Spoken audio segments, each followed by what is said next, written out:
मर गया, अब आपका कोई उत्तराधिकारी भी नहीं है बिठाने के लिए, तो अब आप बिना राजा के हो गए, आपका राज्य किसका है? अब हमारा है। डॉक्ट्रिन ऑफ लैप्स ये, ठीक है। अब डॉक्ट्रिन ऑफ लैप्स लगा के इन्होंने कौन से स्टेट हत्याए, मतलब कौन सी प्लेसेस हत्याई, उसका नाम भी जरूरी है। सतारा, मार्क कर लो उसमें बुक में अपने, सतारा, जैतपुर, क्या क्या तुम्हारे में क्या नाम दे रखे हैं? डॉक्ट्रिन ऑफ लैप्स के नीचे पढ़ो कि जगहों के नाम दे रखे होंगे। तो एक तो है झांसी था, एक सतरा था। हाँ, 17 नहीं, 17 सतारा था। और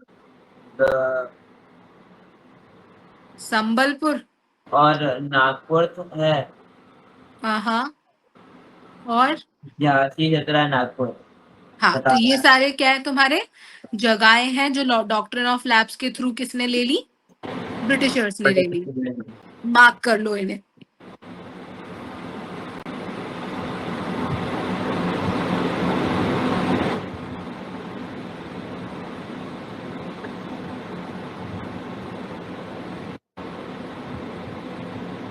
ठीक है, आ गया मेन पार्ट, मैंने बता दिया डॉक्ट्रिन ऑफ लैप्स, और वो लाइंस भी मार्क कर लो कि डॉक्ट्रिन ऑफ लैप्स एक्सप्लेन किया हुआ है ना एक पॉइंट पे कि if an Indian ruler died without a male heir, his kingdom would lapse. That is, it would come under company's territory in India. इसका मतलब दिया हुआ है डॉक्ट्रिन ऑफ लैप्स होता क्या है।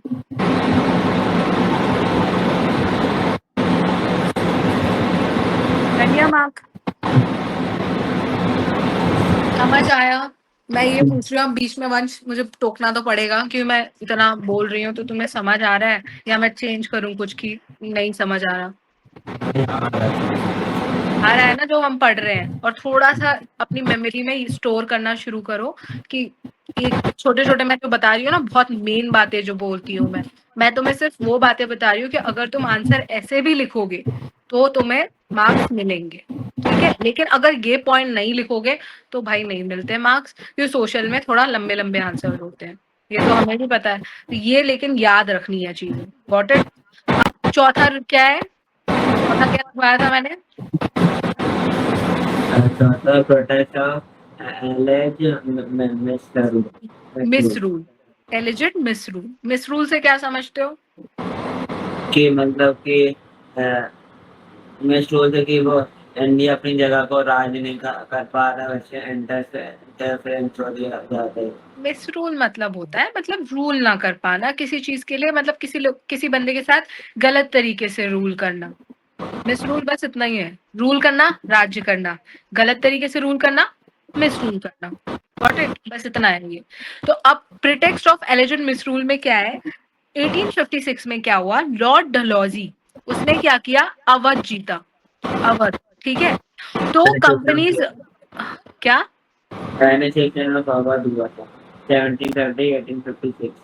हाँ, तो ये इसमें एनेक्सेशन किया। उसने अवध को क्या कहा कि अवध मिसगवर्न्ड है और उसको प्रॉपर चलाने के लिए कौन चाहिए? हम ब्रिटिशर्स चाहिए। मतलब अवध जो रूल हो रहा है वहां पे वो तो बेकार है, उसे चलाना नहीं आ रहा, अवध को हमारी जरूरत है। ब्रिटिशर्स का एक कॉमन आइडिया था। अगर मैं चलो इस चैप्टर से हटके तो मैं एक चीज बताती हूँ। ब्रिटिशर्स क्या सोचते थे कि हम जो है ना, हम